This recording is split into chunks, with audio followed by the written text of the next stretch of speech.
Okay, And AJ then, and Shari. yeah, and then Michelle almost, hold on, did I delete? Oh, AJ, can you text it to me so I remember? yeah. Well, we're gonna let everyone in soon because we are on a tight schedule, so we're gonna get started at like. Well, actually, I'm gonna just tell you guys all now. I'm gonna let everyone in now. So, admit all. And then Matthew, this is on Facebook Live. Yeah, it's pushing out right now. And then Nicole, can you just tell me once it's live? Thank you. Perfect. So I'm gonna let everyone slowly coming in.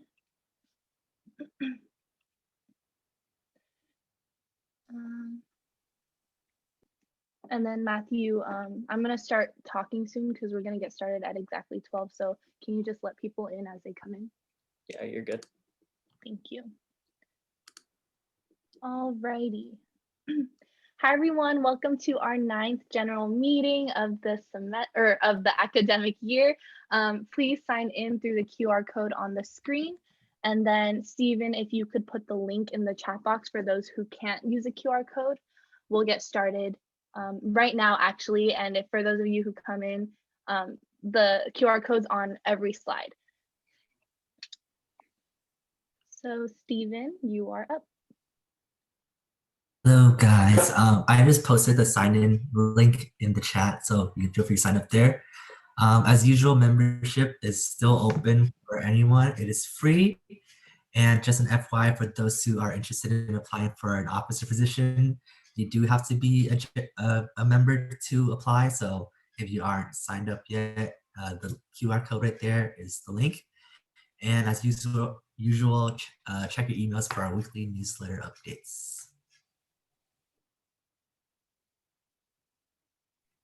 Hi everyone, so we are continuing Q&A ASCE this semester. As always, it'll be on Tuesdays from 1 to 2 p.m. on that Zoom ID. It is also found in our weekly newsletter.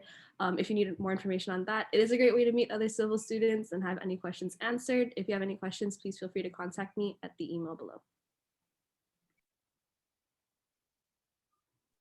Hi everyone, so we're hoping you guys can make it tomorrow from 6 p.m. to 8 p.m. to join us for our Blue Carpet Awards. It'll be students versus alumni and faculty. We'll be playing Scribblio, emoji guessing games, as well as more fun activities. You can sign up using the QR code on the screen. We also have the Zoom ID up there as well, and we'll go ahead and send the link in the chat. Hope to see you there. Thank you. Hi everyone, your conference chairs will be hosting a social this Saturday from 6 p.m. to 7:30 p.m. This is a social to help celebrate the fact that PSWC is the upcoming week right before spring break, and this is a great opportunity to meet, mingle, and play games with other fellow civil students that are also participating in PSWC. Some of the games we'll be playing include Jackbox, Scribblio, Stopbox, and Codenames. It's going to be a good time, so I hope you come out. Thank you.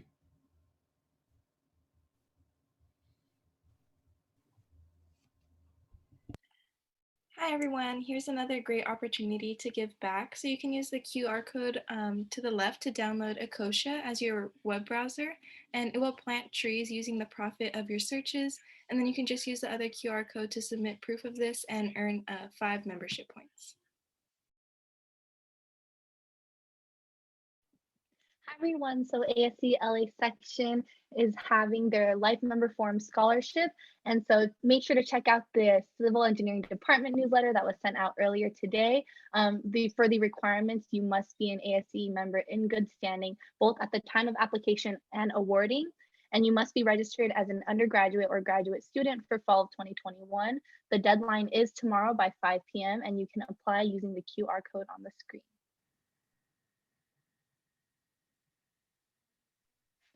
For graduating seniors, congratulations. We are now selling graduation cords and stoles. The stoles are $25 and cords are $10. Be sure to check out the email sent out earlier this week, and I will be sending another one on Monday, and the stoles and cords will be shipped to you. The deadline to place your order is 11:59 p.m. on Friday, April 9th. And our 2021-2022 ASC officer applications are now open. Be sure to check out the weekly department newsletter as well to see the application, and you can also learn more with the link on the screen. I will also send it in the chat box. And be sure to attend our next officer meeting on Tuesday, April 6th to learn more about being an officer. For the elected positions, the deadline to apply is Friday, March 26th by 11:59 p.m. And for the appointed positions, the deadline is Sunday, April 11th by 11:59 p.m. And so for nominations, elections, and the interview process, for the elected board positions, we are doing nominations today. So after nominations, you have to submit your application, and then we'll have our elections at the next general meeting. And then the elections will be done via Google Form. We'll have it during the meeting as well as sending out an email. And then for the appointed board position process, you will complete the application and then you'll go through an interview and we'll have the selections. And all of that information is in the application package as well as our website. So for officer positions, next slide, please. So my name is Colby Wong. I am the president of this year. And so as president, you're the face of the student chapter and you are responsible for leading officer and general meetings. We also work towards officer and member development through all of our professional workshops and leadership workshops. And I also collaborate with students, faculty, other clubs on campus and the department to coordinate events and activities. And finally, this year I worked with faculty advisors and fellow officers to develop contingency plans for the virtual environment.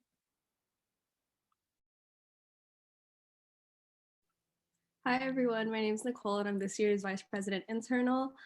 In this position, I'm responsible for supervising internal chapter affairs and supporting the president and all other officers on board with any events that they're hosting and any way that I can help them. Specifically as VPI, I plan and organize the ASCE student mentorship program and the events that go into that, and as well as Q and ASCE, which we implemented this year on virtual format. And during a typical year in contingent to campus reopening, VPI is responsible for maintaining club scheduling and finding and booking locations for general meetings and other on-campus events. Hi everyone, my name is Marin Santiago. I'm this year's Vice President External. My responsibilities really include reaching out to professionals within the industry to speak at student chapter events. This includes general meetings, technical tours, or for this year, tech talks. Also, I maintain relations with the ASCE SBR Younger Member Forum, which is what we fall under. And then you are also in charge of organizing the annual ASCE President-elect visit. Essentially, you are the student chapter's liaison with the external industry. Hi, my name is Casey and I'm this year's treasurer. And as treasurer, I'm responsible for all the student chapter finances, such as the budget. And I develop financial reports, statements, and presentations. And mostly I work with Officer Board, ASI, and other CE clubs to get money to them for support. Hey everyone, my name is Andrew Del Carpio and I'm this year's secretary. And my duties mainly consist of compiling an annual report for our student chapter. In addition to that, I also record meetings at every officer meeting. And on top of that, I also plan officer outings. So this year we had virtual interactions, so it was still fun. How's it going, guys? My name is Jacob. My co-chair is Julian. We were this year's Alumni Relations chairs.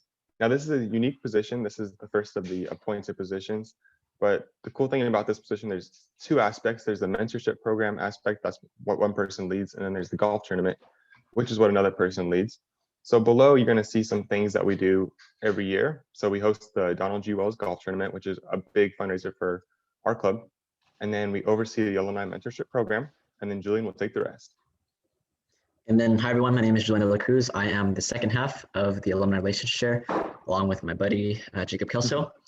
So again, the roles are split into two usually, but you guys work together with one another to make sure both the golf tournament and alumni mentorship events are successful. So as the second half, I'm more focused on hosting the alumni mentorship events. And again, as alumni relations chairs, both of us serve as the first line of communication between the student chapter and alumni. Thank you. Hi everyone, my name is Giovanni. I'm one of this year's conference chairs along with Alex Serrano.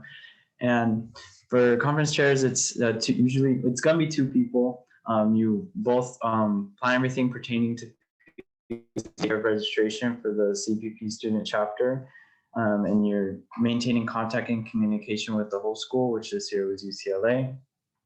And you're also responsible for selecting the PSWC captains for the engineering, sports, and miscellaneous events. And you're also the spirit of the student chapter at PSWC.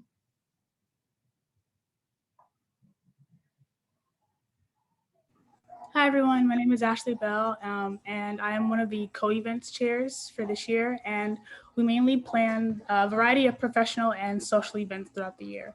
So some of the professional events that we plan include the PDW or Professional Development Workshop, Order of the Engineer, Shape Your Career event, and we also collaborate with other civil engineering clubs as well. Yeah, so as Ashley mentioned, we do professional events, but we also do social events. So this year we had a virtual escape room. Other years we have the CE bowling night and the CE department banquet. So yeah, if you're interested in just leading and planning events, this is definitely a position for you to consider.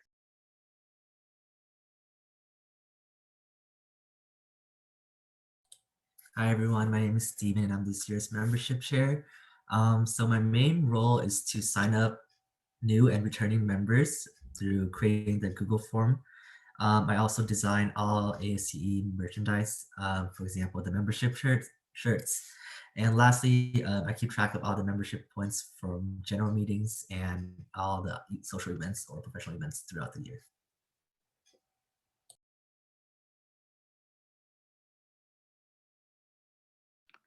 Hi everyone, my name is Anna and my co-chair is Andrea, and our position is the Outreach and Community Service chairs, and a lot of our position is focused on is like giving back to the community and hosting virtual, at least for this year, hosting virtual community service and outreach opportunities.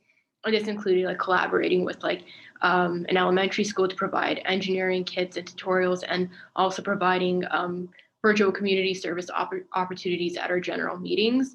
On a normal school year, we would have been hosting like Civil Day and Seismic Day, but we did have alternatives for that this year. So if any of you have any questions about this position, feel free to reach out to us through our email below. Hi everyone, I'm Jerry. I'm the publicity chair for this year. So for publicity chair, the main responsibilities are managing the CPP ASCE social media, which is like Instagram, Twitter, LinkedIn, and also updating and maintaining the CPP ASCE website, as well as taking photos of ASCE related events. And another one is assisting officers with promotion of events, which would include flyers and videos. And if you have any questions, the email is below.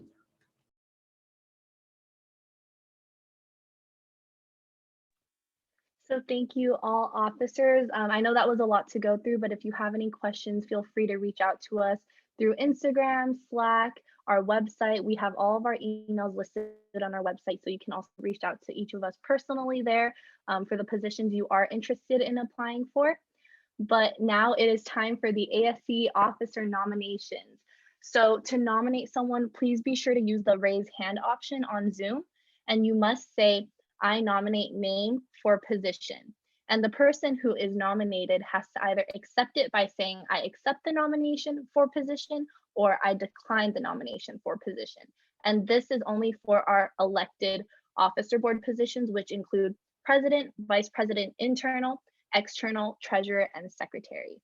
So some of the guidelines with this, you cannot self-nominate, and only members can nominate members.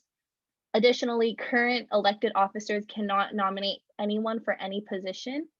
And if you don't nominate today, or if you don't get nominated today, nominations can be emailed until 11:59 p.m. on Friday, March 26th. And for emailed nominations, you can nominate yourself. But do we have any questions before we get started? All right, next slide, please. So secretary. And feel free to use the raise hand option.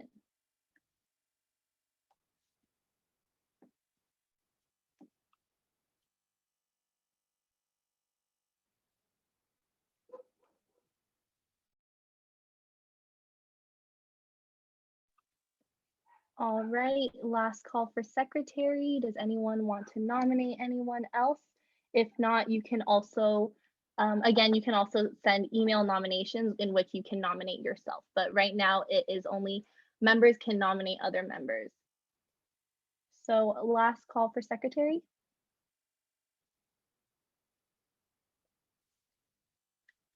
All right, moving on. Next slide, please. Treasurer. Does anyone want to nominate anyone? Andre? I'd like to nominate Elizabeth Aguilar for treasurer. I accept the nomination. All right, perfect. And then does anyone else want to nominate anyone for treasurer?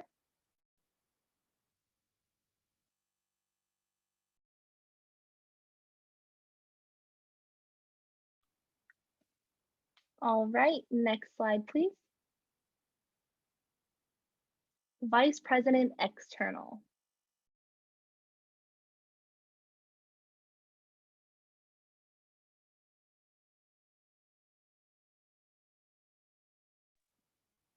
All right, the first person on my screen is Jerry.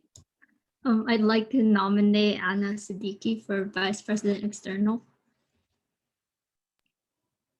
I accept the position nomination for Vice President External. All right, thank you. Catherine? I'd like to nominate Alex Ove for Vice President External. I'd like to accept the nomination. All right, thank you. Let me look at the chat box real quick. All right, nobody asked questions in the chat box. Is there anyone else who would like to nominate someone for Vice President External? All right, moving on to Vice President Internal. Next slide, please. All right, so first on my list right now is Andrea.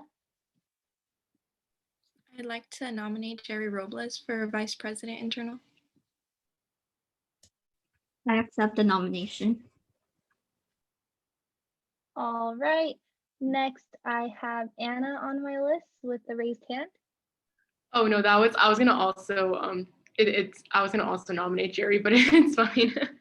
Okay, for those who are nominating Jerry, you can lower your hand now. And then next I see Catherine. I was also gonna nominate Jerry. Okay. Next, Elizabeth. I nominate Andre Carrasco for Vice President Internal. I accept the nomination. All right. And then I have one more person. Patrick, did you want to nominate someone? Yeah, I nominate Stephen Nguyen for Vice President Internal. I accept the nomination for Vice President Internal. All right, thank you. Does anyone else have anyone they'd like to nominate? All right, and moving on to our final position, President. Anna? Hi, I'd like to nominate Maren Santiago for President. I accept the nomination for President. All right. Do we have any other, does anyone else want to nominate someone for President?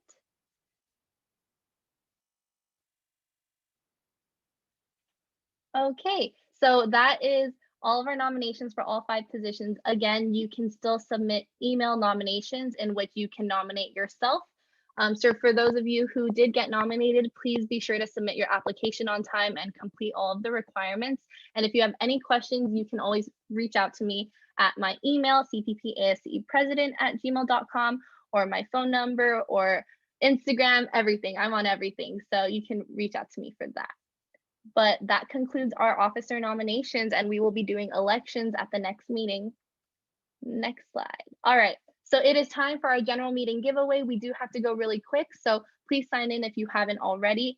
Stephen has been sending the link in the chat box as well.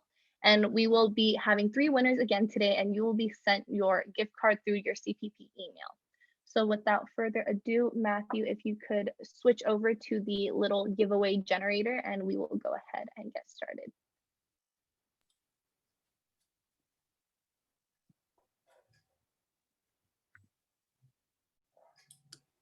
How many numbers do we have, Stephen? 27.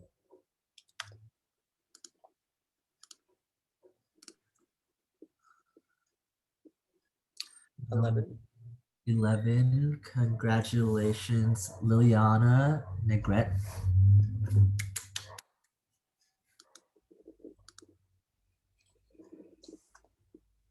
Number 23. Congratulations, Rena Lee.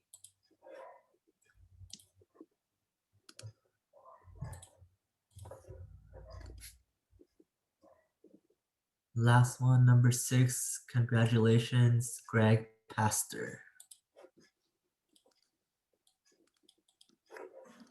Thank you all for attending our general meeting, and you guys should be receiving your gift cards after the meeting. Thank you, Matthew and Stephen. And so if you didn't get it today, that's okay. You can do it again at our next general meeting. Congrats to all winners. Next slide, please. So Marin, take it away. Without further ado, please help us welcome Langan. Thank you for bearing with us while we went through all of our general announcements, but you should have permission to share your screen. Okay, awesome. I'm going to try and do that right now. Let's see. Share, not that screen.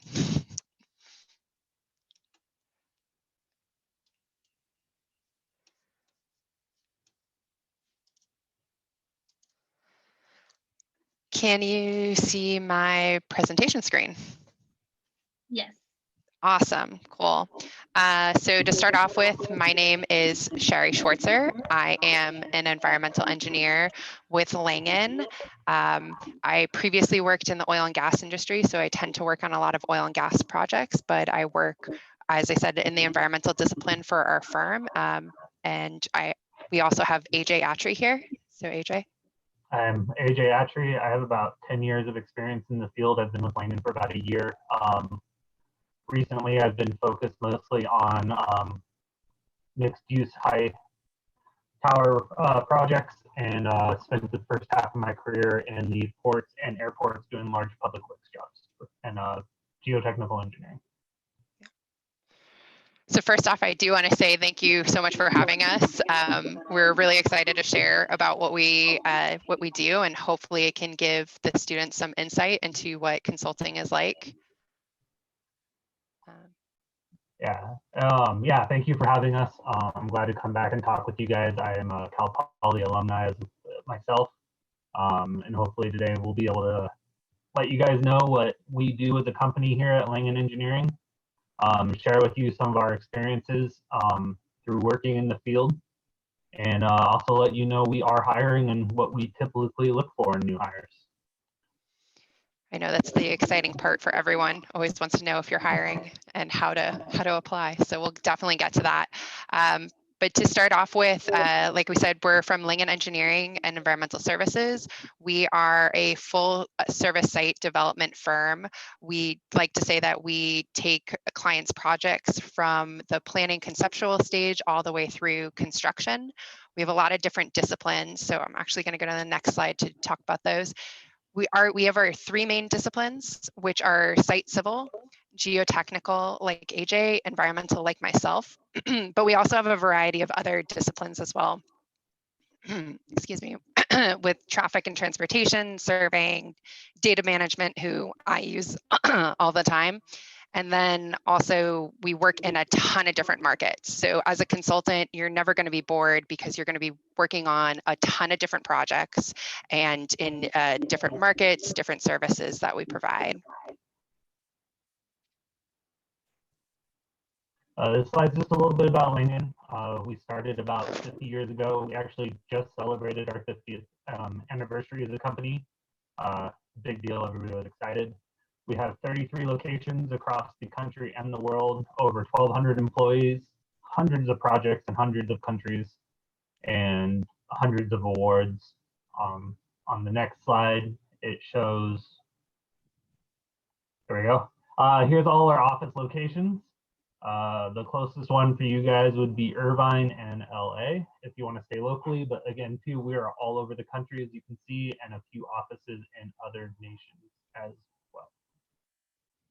And even if you're just in, whatever office, we work all over the world. As the map shows, the blues show the countries that we have offices in, but the green is everywhere we have worked as a company. So I'll talk a little bit about environmental engineering. I work as an environmental engineer. We do a lot of different types of projects. Typically right now I work on due diligence projects, which are when there are property transfers or if a client wants to buy a vacant lot, they want to make sure that there's no environmental issues on that property, or if there are, how to clean them up. So we do these site assessments, the design, and then remediation for them. These are all sites that I've been on, and I just wanted to show a little clip of the kinds of sites that we're on. They're not all just desert landscaping. You can be by the beach, you can be by the lakes, you can be in desert landscaping. Like I said, I work on a lot of oil and gas projects, and that tends to be in these desert remote areas, but I also have sites that are right next to the beach. Typically as a staff engineer, when you're first starting out, you would do a lot of the field work. So you're going to go to the site, you're going to do sampling of water, soil vapor. It's great to get that exposure to what the actual field work is like. And then as you move up, you're going to be working more on the reporting side, which is a lot of what I do now, but I still get the opportunity to go into the field and physically take samples, see what the project sites look like. And that's the exciting part. For geotechnical engineering, we're usually, along with the environmental engineers, we're one of the first ones on site when you start design of a project. So with the geotechs, you're also one of the last ones on site, following it all the way through design and through construction, and watching backfill as they build the building foundations, and then coming back for pavements and utility trenches, all of that good stuff. You'll see a project all the way through. As an entry-level geotech, you're mostly going to be in the field taking soil samples, in the lab running lab tests, and on construction sites doing construction observations to make sure compaction's met, or whatever ground improvements we might be doing is done per our reports that we've written. Me right now, I'm pretty much a 50-50. I'm still in the field a lot, taking samples. I was at a construction site this morning watching an electrical trench backfill, but also running the analysis, talking with the clients, making sure the structural engineers are getting what they need, and writing reports. With the entry of the new building code in 2019 and ASCE 716, seismic design and analysis has become more on the forefront and an important aspect. We're seeing higher PGAs and higher code values than we've had in the past, and the triggering for site-specific seismic design happens on almost every job in Southern California now. So it's all areas that are in high demand for us right now. So I'm going to briefly talk about our site civil service because I personally don't work in it, but I work with that team all the time, and they really do take the project from the very beginning all the way through with doing the conceptual planning, the site design, the permitting is huge, and you have to work with all the regulatory agencies to make sure everything's done. With the design, they're usually working in CAD, and they're usually in the office and not physically on site. And they develop these amazing CAD drawings. I don't even know how they do it, but I know that they're great to use when you're on site. Yeah, I know. And from the geotech side, we work with the site and civil engineers a lot to help them develop roadways and pavement design, as well as the infiltration studies. They'll tell us where they want the basins, and we'll go out and do the infiltration testing to figure out if we could put the basin there and how deep they need to go.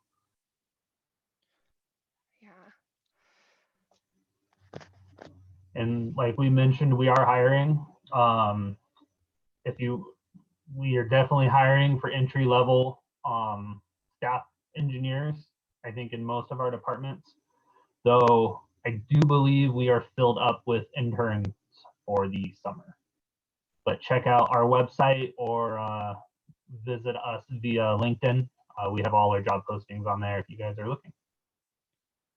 Yeah, and we'll provide our emails as well if you have any specific questions about how to apply or what we do on a day-to-day operation. So with that, we can open it up to questions. Any burning desire to learn about environmental or geotechnical engineering, you should let us know.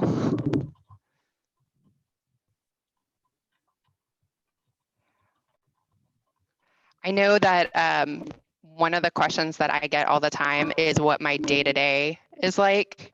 So just to share a little bit about my experience, typically I work with clients, and when we get the project, we have to develop a proposal for them. So I'll do a lot of writing on my computer, get the proposals, make a plan, see what the site has for issues, and work with the regulatory agencies in order to develop a remediation plan. I also have days where I am entirely working on reports at my desk, and right now we're completely work from home, so working at home. And then there are days when I am completely in the field for 12 hours doing sampling, working with a team of people to get those samples, working with drillers, lots of subcontractors. So it's always different, and there are a ton of different projects. Going to be working in Victorville next week. I was working in Santa Barbara last week. So it just depends on what project you're on. Pretty similar for me as a geotech. It's I'll spend usually my mornings catching up on emails that came in overnight or that I might have missed, and almost every day is different. That's really why I fell in love with geotech. It's not a routine. Every day is different. Every job site is different. I've had job sites where you move over 500 feet, and you have a completely different soil profile. Spend a lot of time in the field collecting samples with the drill rig. I personally run a lot of infiltration testings, laboratory analysis. I used to spend weekends catching up on consol tests or sieve analysis, Atterbergs, all that fun stuff. And then a lot of report writing and analysis. So we do have, thank you for your presentation, AJ and Shari. We do have a couple questions in the chat. One of them, the first one being, what sets applicants apart during the hiring process? And maybe you can touch base on your own personal hiring process at Langan. I can definitely do that. Mine was, I want to say unique, but the more people I talk to at Langan, this continues to be true. So I started at Langan as an intern, and I highly recommend that because a lot of the team members I work with across the US started as an intern. But my hiring process was I met a representative at a career fair and had a good conversation with them. It wasn't specific to engineering, it was just a general conversation. And I think being personable and having that good rapport was really what set me apart. If you have an engineering degree, we know you can do the technical side. So it's more about those soft skills and making sure that you're a good fit in the environmental side, at least. Everything that we do technically, you can be taught, and you would be taught as a staff engineer. So I met someone at a career fair, had a great conversation, got a call the next week, and chatted with my VP about USC football. Sorry, I'm a USC grad, for about 20 minutes, and then got hired. So yeah, that's really what sets you apart, is just having a good rapport with the person you're being interviewed by. Yeah, I'm pretty similar. For at least my first job out of college, it was definitely, I got through ASCE. I met one of the principal engineers at my first firm at a couple ASCE events, and they got to know me real well. And then they found out I was interested in geotech, and they're a geotech. And then, I got a job from there, and just being personable and making yourself invaluable while an intern, they don't want to let you go once you do graduate. As far as starting at Langan, I have quite a different story. It's a little different. The team I'm part of here at Langan all came over from a prior firm that the Southern California office pretty much shut down after a merger and a buyout. So we all just kind of moved over to Langan together. That was more just following my supervisor over more than meeting anybody at Langan, but it's a great company and I'm glad it happened. Yeah, we poached like your entire department, I think. 6 of the 10 people in the office came over. Yeah, which is great. Thanks for your guys' insight on that. I think the next one, we've asked this question a lot from the speakers who have come to join us, but how has the COVID-19 pandemic affected your projects? Has it affected, besides work from home, has it affected, you know, how work has, or how projects have been and like the workflow? Sped up, more projects, got busier. Yeah, we for my team at least, we shut down a little bit at the beginning, but that's because most of the projects we had lined up were for schools and universities, and they kind of had to shut down upcoming construction because they needed to figure out what to do with you guys, the students, before they could worry about new construction jobs. But after that initial, like, you know, pause to figure out how things are going to work now, yeah, it's just sped up with working from home and people not having commutes anymore. It seems you just have more time to do more, and people expect it of you. But it's been a fun challenge. I think the more interesting that came out of this, and I've seen on myself for a couple of jobs, and it answers another question I'm seeing in the chat as well, is it's shown from a corporate and a company side that you can work from home and stay as productive. You don't have to be within driving distance of the office. So I'm working on jobs in Northern California and Arizona, and you know, potentially beyond that. I know other colleagues are working on stuff in Oklahoma and Idaho, and they don't have to worry about being on site anymore. It's a way to work anywhere and still stay here, because now collectively as an industry, we've figured out that you can, and things work remotely, things work working off the cloud, and we won't lose productivity anymore. Yeah. So thank you for that. I know a lot of responses we've gotten from speakers recently have been, it's only gotten faster. So I'll go ahead and hand Colby the mic, and go into our next question. Thank you, Marion. So our next question is from Susanna. When you get hired for the company, do you have to be open for relocation, or do you just stay in one location? You don't have to be open to relocation. I will say it's dependent on what the individual office you're applying to is, what they're looking for. You know, I for instance, we know in our Irvine office, AJ, you said we are looking for geotechs. I know we're looking for civil folks. I looked just before this meeting. It said civil with geotech interest is on the job posting anymore, but I do know I saw an entry-level geotech posting a while back, like yeah, maybe 2 or 3 weeks ago. So back to the question, if that specific office has the specific position you're looking to apply for, then obviously not. I will say that one of the nice things about Langan is that we have so many offices. So if you do want to relocate, you can. Like I came here from Texas where I interned, and then I wanted to move back to LA, and it was literally just a phone call, and it took like 20 minutes, and they were like, okay, we'll just send the paperwork over. So it's pretty easy to move. Yeah, and then this kind of goes to what I was trying to say on the last question too, is that that's one of the things COVID's shown is you don't need to be in the place you work, but if you want to relocate, they're always up for it. And then as far as just Southern California consultants, you're going to be all over Southern California anyways. It doesn't matter that your office is in Irvine, you could be in San Diego one day, and then, you know, Bakersfield the next, which I have had to do. I've had a morning's moment's notice to get up to San Francisco. 2 weeks ago, I was in Sylmar on Monday and Tuesday, and then Victorville on Wednesday. So you're you go where the work's at, even if your office isn't there. Keeps you on your toes. Yeah. Keeps things interesting. Thank you. And then Susanna also says thank you in the chat box.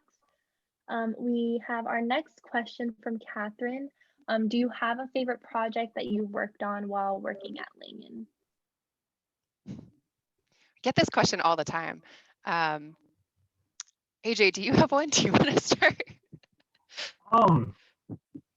For Langan, it's a little harder because I've only been here about a year.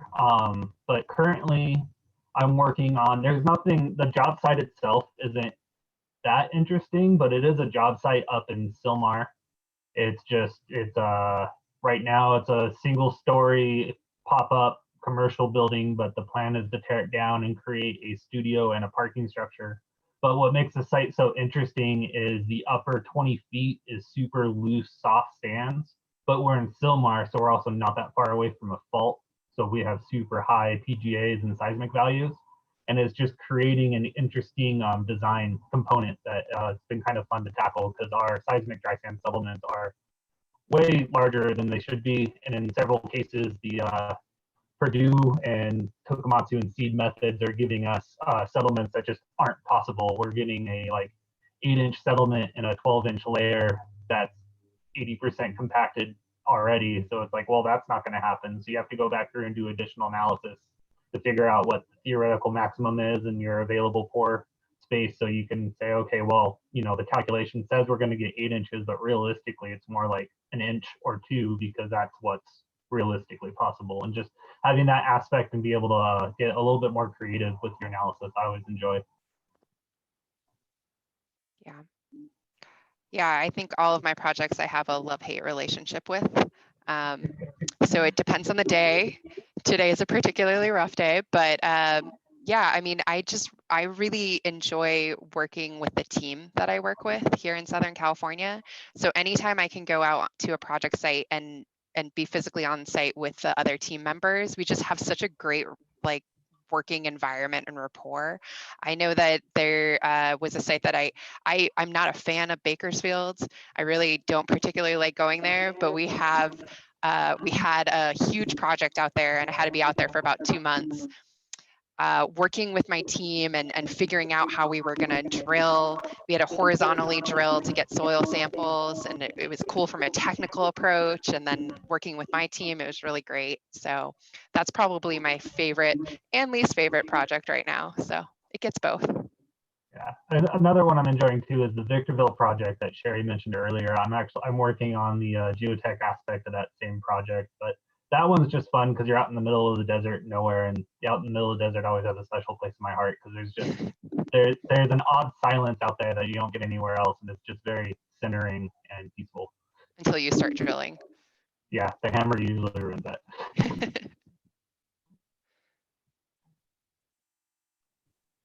All right, thank you. And then Catherine said, I love your honesty. Thank you for sharing. I will always give an honest answer. Don't worry about that. No filter. We love that. So the next question is actually from Matthew. So Matthew, since you're here, did you want to ask it yourself? Sure, I can ask it. So with environmental and geotech, it's a little bit more focus on a discipline. Are there any certifications or licenses you think you need to continue advancing your career in those disciplines, whether that's your PE, your geotechnical engineering license, board certified environmental engineer, any of those? Yes, all of them. I have my PE. I'm sitting for my GE license this November. All of those are important for geotech. And it's also become increasingly more important. A lot of people are looking for a master's at a minimum as well. So for geotech wise, all three of those is definitely a plus. And then EIT goes without saying just because you need it to get your PE. Yeah, I will echo that for environmental, it's not as important to have your license, but having your EIT and having your master's definitely helps a lot. It kind of means that you'll end up skipping like a year of staff work for each of those things that you have. Like every time you have a license, you kind of move up the corporate ladder a little bit quicker.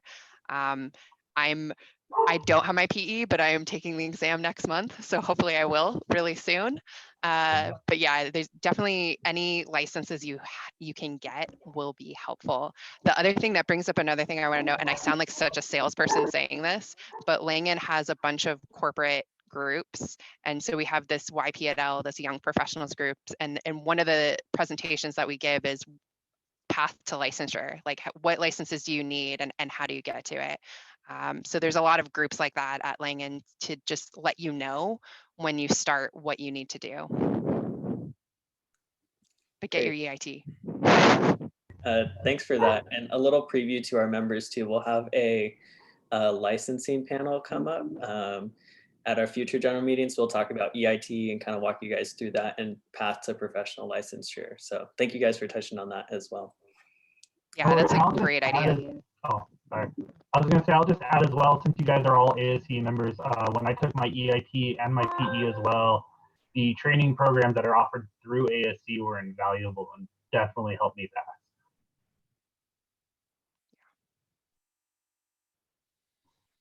Perfect. Well, thank you so much for all of your insight and advice. It was all very helpful. And I believe our members also found it just as helpful too. Does anybody have any other questions for Shari and AJ? And then feel free to unmute yourself or put it in the chat box. But if not, we will close off this little Q&A session and then we'll do a quick Zoom photo together before we end the meeting. And then people in the chat box are saying good luck on your PE exam, Shari. All right, so hearing no questions and also not seeing any in the chat, we will take a group photo. So if you can, please turn on your cameras. If you're not shy, if not, that's okay too. But we want to see everyone's beautiful faces. And then before we take the photo, Shari did put her email in the chat box for those of you who are interested and want to reach out. All right, so we'll go ahead and take a photo. We'll take two because of the amount of people we have today. So on the count of 3, 1, 2, 3. All right, we'll take one more. 1, 2, 3. All righty, so that concludes the Q&A session. Matthew, if you could share the general meeting slides again. Before we continue, does Shari and AJ want to add on anything?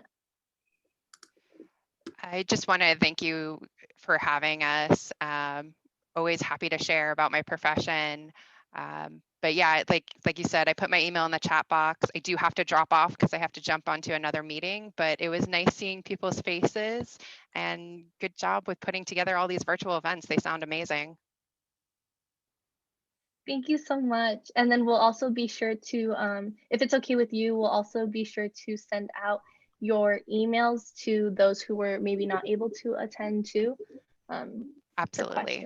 Oh yes, definitely. Always feel free to reach out. If I don't answer right away, I'll answer as soon as I can, of course. And I'm in the same boat as Shari. Thank you for having us. Thank you for letting us talk. And I also have to jump off as well. I have another 1 o'clock meeting too. Well, again, thank you for coming to speak and providing all of your really great advice. So have a great rest of your week to our guest speakers. And then for members, we still have a couple more slides left. So if you could stay. All right, so again, be sure to stay connected with us. We have a lot of social media platforms this year. And as mentioned earlier, if you have any questions regarding ASCE or just Cal Poly in general, or the individual officer positions, you can reach out to us through like Instagram, we'll reply, or our Slack group chat, our website, we will also reply. So be sure to reach out if you have any questions regarding that. And then next slide. So our next general meeting is Thursday, April 8th at U hour, same Zoom ID.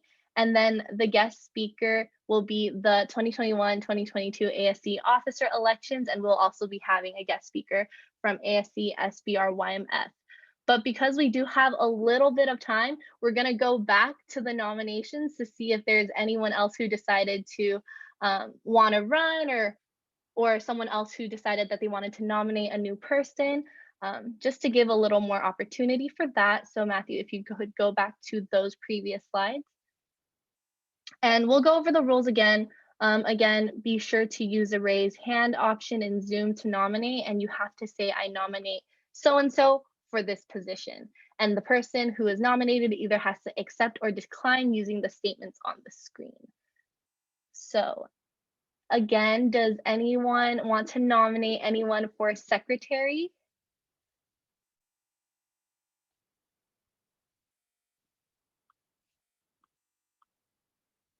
Jerry, I see your hand. I'd like to nominate Andrea Mendoza for secretary. Andrea? I accept the nomination for secretary. All right, thank you. Does anyone else want to run for or want to nominate someone for the secretary position?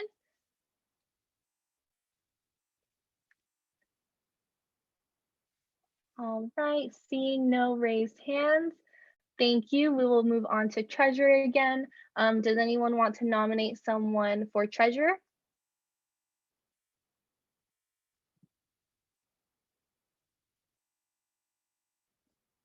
All right, so seeing none, we'll move on to vice president external.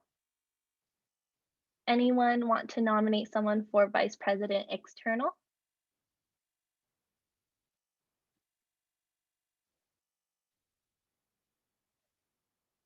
All right, vice president internal.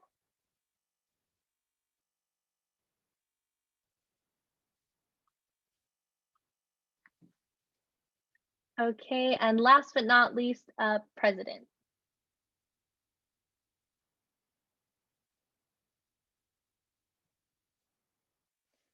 All right, well, that concludes our 9th general meeting and our officer nominations. Again, at the next general meeting, we will be having elections for those who were nominated. For nominees, make sure to submit your application on time. And if you weren't nominated at this meeting or you want to nominate someone else, we are still accepting email nominations in which you can self-nominate until the deadline for the elected application, which is 11:59 on March 26th. So thank you for coming with that said, and we hope to see you at our 10th general meeting. Bye everyone, and feel free to stay